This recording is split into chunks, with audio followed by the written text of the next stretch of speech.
আসসালামু আলাইকুম। সবাই কেমন আছেন? আশা করছি সবাই অনেক অনেক ভালো আছেন। আলহামদুলিল্লাহ আমরাও সবাই অনেক ভালো আছি। আর এখন তো রমজান মাস চলছে, সবাই জানেন। তাই আমরাও কিন্তু আমার বাপের বাড়িতে ইফতার করতে যাচ্ছি। আমি, আমায়রা, আহিল, আমরা তিনজনে মিলে কিন্তু অটোতে করে বেরিয়ে পড়েছি। আর ওর আব্বু আসবে একটু দেরিতে আর কি, ইফতারের টাইমে। তো আমরা আগে থেকে চলে যাচ্ছি, কারণ আমি ইফতারে সামেনা নিয়ে যাব বাপের বাড়ির জন্য। তো সেই কারণে আমরা আগে থেকে বেরিয়ে পড়েছি। তো চলুন সামনে থেকে কিছু ফলমূল কিনে নেওয়া যাক। আর এই যে এসে গেছি আমরা। তো এই সামনে হচ্ছে ফলের দোকান আছে, এই যে এখান থেকে কিছু ফল নিয়ে নেব। চলুন। তো এই যে এখানে ফল আমি নিয়ে চলে এসেছি। এই যে এই একটা পেটি আর এই একটা পেটি, দুটো পেটিতে করে হচ্ছে ফল নিয়ে নিয়েছি। এবারে আমরা বাড়ির দিকে চলে যাব। তো চলে এসেছি আমরা বাড়িতে। আর বাড়িতে ঢুকে কারোকেই আজকে দেখতে পাচ্ছি না, কারণ সবাই আজকে কাজে ব্যস্ত। আজকে আমাদের ছিল মসজিদে ইফতারি, তো সেই কারণেই সবাই কাজে ব্যস্ত। এই যে দেখুন, সবাই কিন্তু বসে পড়েছে ফল কাটতে। আর এখন হচ্ছে বাজে প্রায় 2:45। তো এই যে দিদা বসেছে সবে ফল কাটতে, এটা আমার মেজো দিদা। আর এখানে হচ্ছে আমার এক মাসি, আশরা মাসি। তো উনি হচ্ছে সব ফলগুলোকে আর কি গোছগাছ করছিল, পেটি থেকে বের করছিল। আর আমি হচ্ছে সেই টাইমেই এসেছি। তো এখানে ফল কাটা চলছে, দিদা কাটছে, এখনও সবাই অনেকে আসতে বাকি আছে। আর আমি এসে কিছুই করছিলাম না, শুধু হচ্ছে দেখছিলাম কে কী কাজ করছে। আমি অবশ্য সবে মাত্রই এসেছি। আর এই যে আশরা মাসি সব কিন্তু ফলগুলো পেটি থেকে ঢেলে এই যে বাস্কেটগুলোতে সব তুলে তুলে সুন্দর করে ফলগুলোকে গুছিয়ে রাখছিল। আর আমি চারি সাইডটা দেখছিলাম কে কী কাজ করছে।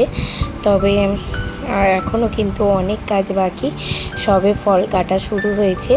আর মসজিদে ইফতারি মানে তো আরও অনেক ফল কাটতে হবে, কিন্তু এবছরে হচ্ছে ফলটা একটু কমই কাটতে হচ্ছে, কারণ এবছরে আমাদের এখানে দুটো মসজিদ, কিন্তু পাড়ার একটা মসজিদে এবছরে দেয়া হচ্ছে না, কারণ ওখানে অনেক লোকের চাপ হয়ে গেছে। তো একটা মসজিদে দেয়া হচ্ছে, তাই একটু কম লাগছে।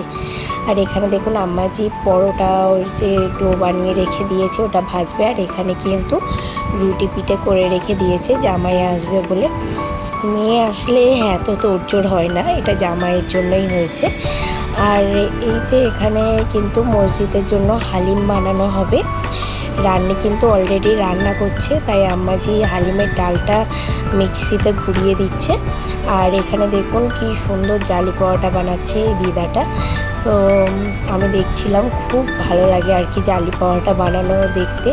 এই যে হাত ঘুরিয়ে ঘুরিয়ে সুন্দর করে ফেলা হয়, বেশ ভালো লাগে। আর এই দিদাটা কিন্তু খুব সুন্দর পিঠে করে। আর এই তিনটেকে দেখুন এসে খেলাধুলায় মেতে গেছে। আর তারপরে চলে এলাম হচ্ছে আবারও ইফতারের এখানে, মানে যেখানে ফলমূল কাটা চলছিল। আম্মাজি ওইদিকে খেজুরগুলোকে আর কি গুনে রাখছে। আর এখানে হচ্ছে মাসি একই কাজ করে চলেছে তখন থেকে। কটা কি মানে মসজিদে লাগবে সেগুলো হচ্ছে এক সাইডে করছে, যেগুলো পাড়াতে দেয়া হবে সেগুলো এক সাইডে করছে। আর এখানে হচ্ছে কেটে কেটে প্যাকেটে আর কি তোলা হচ্ছে। এই যে এইগুলো হচ্ছে বেঁচে গেছে, তো এইগুলো সব বেঁচে গেছে বলতে এইগুলো পাড়াতে দেয়া হবে। আর মসজিদেরগুলো প্রায় কাটা শেষ হয়ে এসছে। আর এখানে দেখুন আমাদের সাহাদ বাবু খেলতে বসেছে, ও হামাগুড়ি দিচ্ছে আর একটু একটু করে ওর হাতে ফল দেয়া হচ্ছে, ও সেটাকে নিয়ে চুষছে। ওই যে দেখুন একটা আপেল নিয়ে খেলা করছিল, আর গুটি গুটি পায়ে কেমন হামা দিচ্ছে চারিদিকে। তো আজকে কিন্তু প্রচুর কাজ, কিন্তু আমিও বলছিলাম সবাইকে যে আমাকেও একটু কাজ করতে দাও, কিন্তু কেউই দিচ্ছিল না আমাকে কাজ করতে। আমাকে বলছিল তুই এসছিস, তুই বস, তোকে কোনো কাজ করতে হবে না। তো সেই কারণে আমি কিন্তু কাজ করছিলাম না, কিন্তু আমি একটা কাজ করছিলাম, এখানে প্যাকেট করছিলাম যে ফলগুলো সবাইকে দেওয়া হবে আত্মীয় স্বজনদের। তো সেই প্যাকেটগুলো আমি আর আম্মাজি মিলে করছিলাম এখানে বসে বসে। এই যে আম্মাজি বসে আমাকে বলে দিচ্ছিল কোনটা কি মানে কতগুলো প্যাকেট করতে হবে। তো আমি সেই প্যাকেটগুলো আর কি একটা একটা করে ফল তুলে রাখছিলাম পাশে, আর আম্মাজি ওখানে বসে বসে আমাকে বলে দিচ্ছিল কোনটা কাকে দিতে হবে।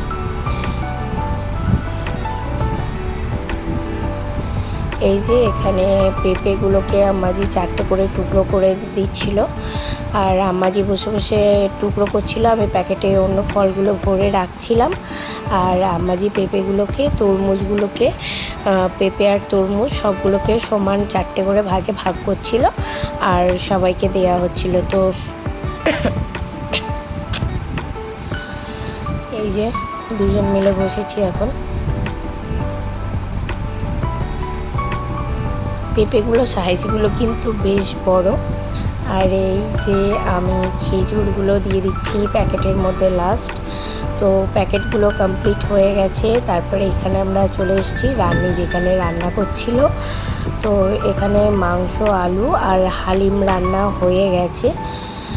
আর মাংসগুলো হচ্ছে 3টে জায়গায় ভাগ করে নেওয়া হচ্ছিল, একটা মসজিদের জন্য, বাড়ির জন্য, আর হচ্ছে একটা হচ্ছে আত্মীয় স্বজনদের দেওয়ার জন্য। তো এই যে এখানে ভাগ করে করে তুলে দিচ্ছে রান্নি, আর কালারটা বেশ ভালোই লাগছে দেখতে। এখন রোজা করে মানে রোজা অবস্থায় যে গন্ধটাই মানে খাবারের নাকে আসে সেটাই খুব ভালো লাগে।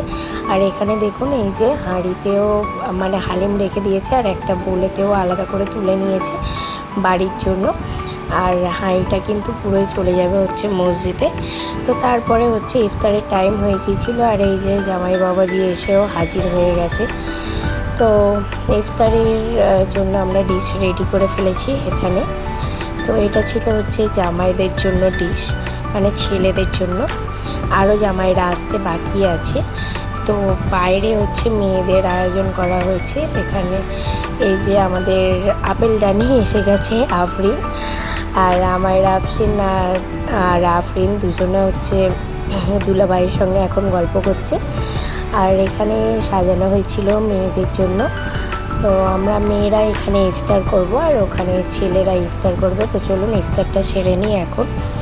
তো ইফতারের পরে কিন্তু এই যে জামাইদের জন্য নাস্তা চলে এসেছিলো।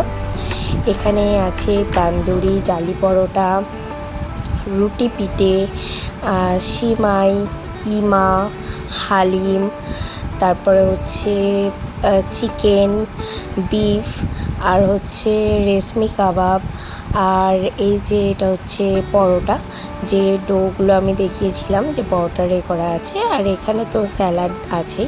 তো তারপরে হচ্ছে কি আমরা খাওয়া শুরু করে দিলাম, মানে আমরা না আর কি, স্পেশালি জামাইয়ের জন্য করা হয়েছে। তো জামাই আগে ফার্স্ট।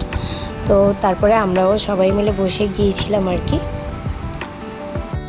আর এখানে চলে এসছে জামাইয়ের শাশুড়ি, মানে এটা আর এক শাশুড়ি, আমার পিসি ইমরানি, মানে দাদুর মেয়ে। ও পিসি হলে কি হবে, ও বয়সে আমার থেকে ছোট।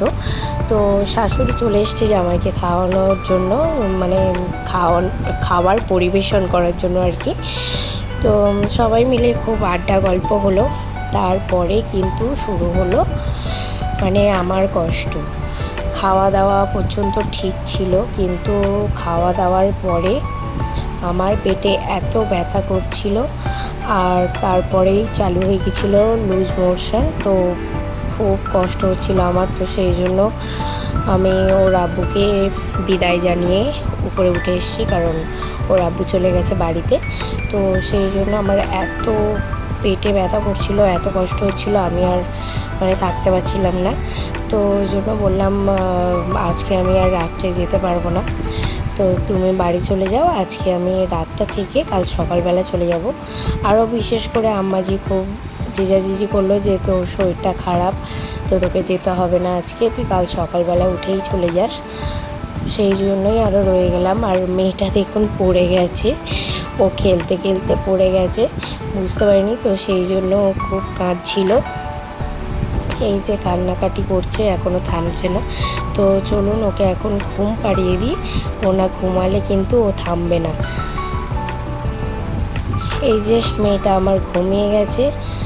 আর মেয়েটা ঘুমিয়ে গেছে বলতে ও সারাদিনই খুব মানে হইচই করেছে আর ক্লান্ত হয়ে আবার এমনিতে পড়েও গিয়েছে, তো সেই কারণে ক্লান্ত হয়ে ঘুমিয়ে পড়েছে কেঁদে কেঁদে। আর ছেলেটার কাজ দেখুন, সে একবার করে আসছে আর চলে যাচ্ছে। আর আমি তো মানে কি বলবো, আমার তো অবস্থা আরও খারাপ, ভীষণ খারাপ লাগছে শরীরটা, তো আমিও আর উঠতে পারছি না। তো সেই মানে সন্ধ্যায় খাওয়া দাওয়া সেরে উপরে উঠে চলে এসেছি। আমি জানি না নিচে কি হচ্ছে বা কে কী করছে। তো নিচে কিন্তু অনেক কাজ, অনেক ধোয়া মাজা সব কিছু মানে পড়ে আছে, আম্মাজিরা সবাই মিলে করছে। কিন্তু আমার অবস্থা এতটাই খারাপ, এতই কষ্ট হচ্ছে আমার, মানে ভালো লাগছে না। তো সেই কারণে আমিও কিন্তু উপরে চলে এসে মেয়েকে ঘুম পাড়িয়ে ওর পাশেই কিন্তু মানে ঘুমিয়ে পড়িনি আর কি, শুয়ে পড়েছিলাম। মানে ওঠার মতো শক্তি আমার ছিল না, ভীষণ মানে কষ্ট হচ্ছিল। তো সেই কারণে ভিডিওটা আজকে এখানেই আর কি শেষ করছি। সবাই ভালো থাকবেন, সুস্থ থাকবেন, আর আমাদের জন্য সবাই দোয়া করবেন। আল্লাহ হাফিজ।